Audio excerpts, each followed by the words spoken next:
ఈ రకంగా ముందుకెళ్తున్న దాని మీద మీరు ఆ రెడ్ బుక్ రాసిన వాళ్ళ మీద ఇతరత్ర పవన్ కళ్యాణ్ గారు చేసిన వ్యాఖ్యల మీద వీటి మీద కూడా కోర్టుకు వెళ్ళే అవకాశం ఉందా?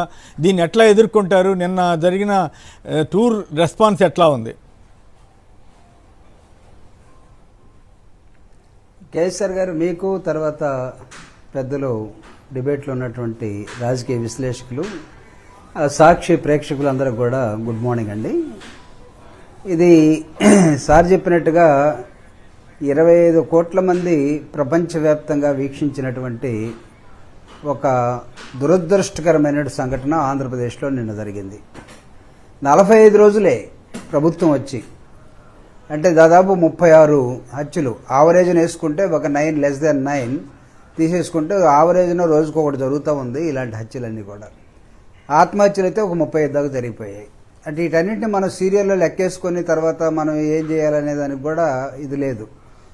అంతిమంగా మీరు ఇందాక మిమ్మల్ని నిరాశావాదులు అన్నారేమో కానీ సారు, పైకి పోతే ఢిల్లీ పోతే ఏం జరుగుతుందనే దానికన్నా ప్రజా ఉద్యమాన్ని ప్రజలు ఏమనుకుంటున్నారు అనేదని నిన్న ఒక శాంపిల్గా మాత్రమే జగన్మోహన్ రెడ్డి గారు కదిలినప్పుడు, ఆ కదిలినటువంటి ప్రజలు 45 రోజులకి ఎంత అసహనాన్ని చూపించారంటే, అది ఒక నిదర్శనంగా ప్రజాస్వామ్య వ్యవస్థలో ఇలాంటి దుర్మార్గాలకి, ఇలాంటి మర్డర్లకి, ఇలాంటి ఘటనలకి తావు లేదు. ఇది కక్ష తీర్చుకోవడానికి జరిగినటువంటి ఎన్నికలు కాదండి ఇవి. ఒకరి మీద ఒకరు, ఒక కుటుంబం మీద ఒక కుటుంబం, లేకపోతే ఒక ప్రాంతం మీద ఒక ప్రాంతం, లేకపోతే ఒక పార్టీ మీద ఒక పార్టీ కక్షలు తీర్చుకోవడానికి జరిగిన ఎన్నికలైతే ఇవన్నీ ఎందుకు అసలు యుద్ధం చేసుకుంటే సరిపోయేది కదా. ప్రజాస్వామ్య వ్యవస్థలో ఎందుకున్నామంటే నీకన్నా నేను ఎలా బెటర్ అని చూపించడం కోసం. ఇఫ్ యూఆర్ బెటర్ దాన్ని జగన్మోహన్ రెడ్డి గవర్నెన్స్ ఇస్తాను అనుకుంటే అది ఇవ్వాలి. కానీ జగన్మోహన్ రెడ్డి గారు అప్పుడు చేశారు, కొంతమంది ఆయన తెలియకుండా చేశారు, తెలియచేశారు.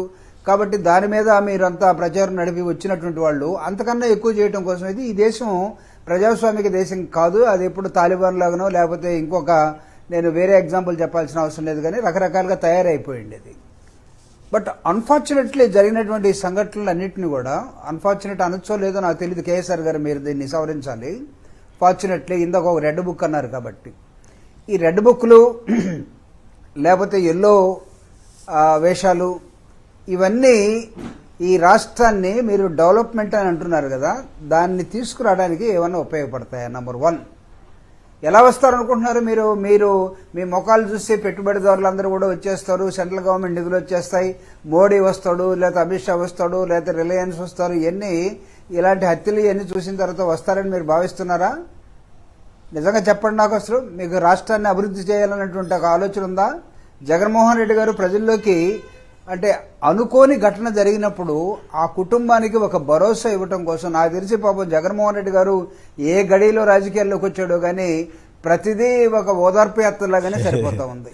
ఈరోజు కూడా ఆ కుటుంబాన్ని ఓదార్చడం కోసం, అఫ్కోర్స్ రాజకీయాలంటేనే సేవకి మించినటువంటి ఇంకోటి లేదు.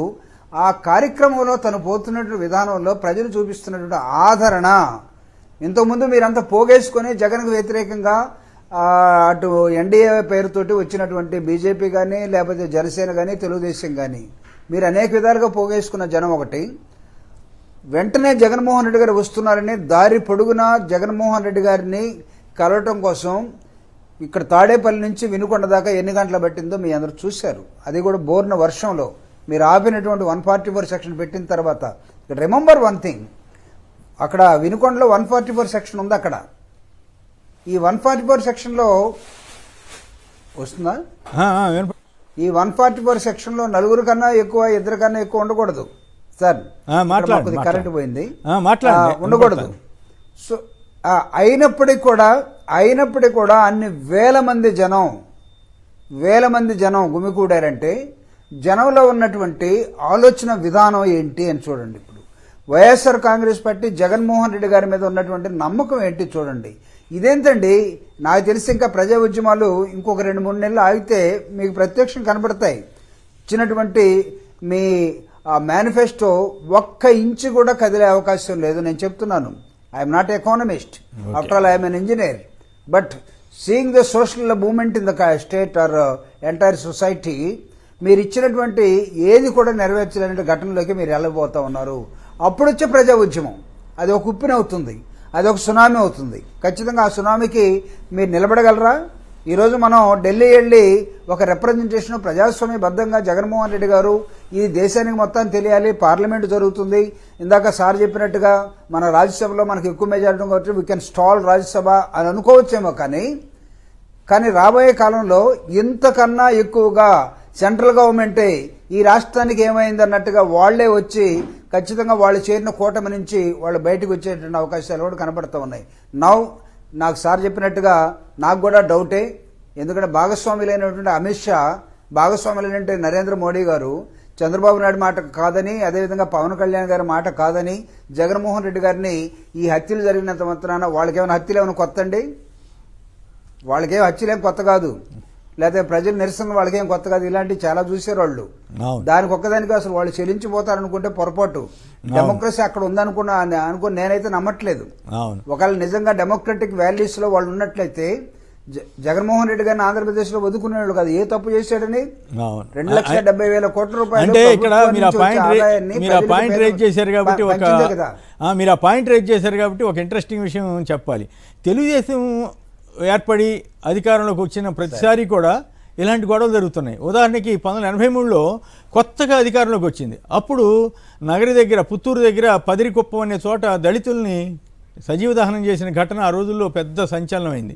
ఆ తర్వాత కారంచేడు ఘటన మీ అందరికీ తెలుసు, అనేక మంది ఘాతుకానికి బలయ్యారు. ఆ తర్వాత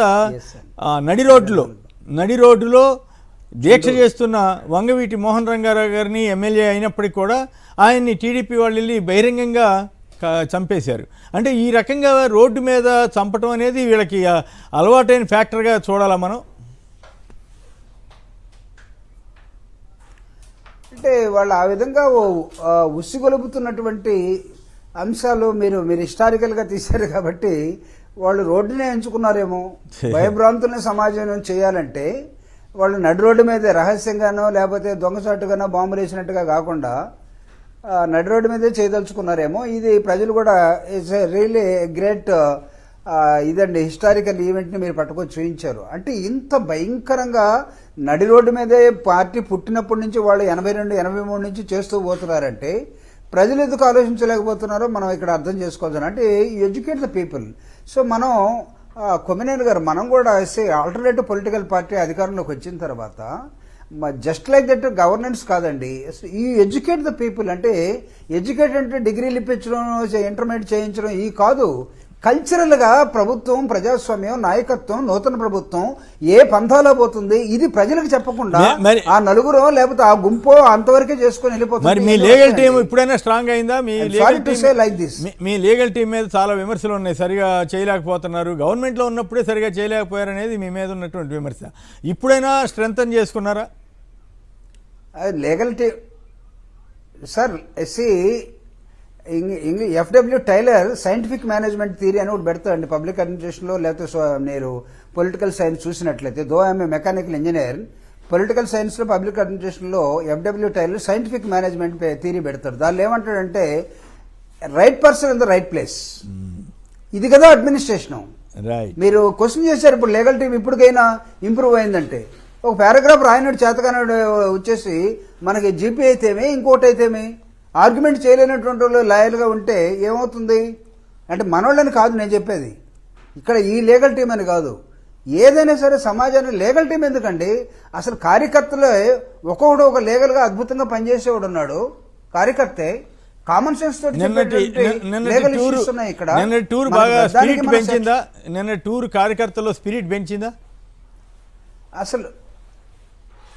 సార్ ఇది నాకు తెలిసి వైఎస్ఆర్ కాంగ్రెస్ పార్టీ ఆర్గనైజ్ చేసినటువంటి అంశం కూడా కాదండి. ఇది జగన్మోహన్ రెడ్డి అనే ఒక లీడర్, జగన్మోహన్ రెడ్డి అనే ఒక మాజీ ముఖ్యమంత్రి, జగన్మోహన్ రెడ్డి అనే ఒక 9 సంవత్సరాల్లో ప్రజల్లో తిరిగినటువంటి ఒక వ్యక్తి 5 సంవత్సరాలు చేసినటువంటి పరిపాలన ఏం జరిగిందో ఏమో ఎన్నికల్లో తీసేద్దాం కానీ చేదు అనుభవం మాకు వస్తే వచ్చి ఉండొచ్చు.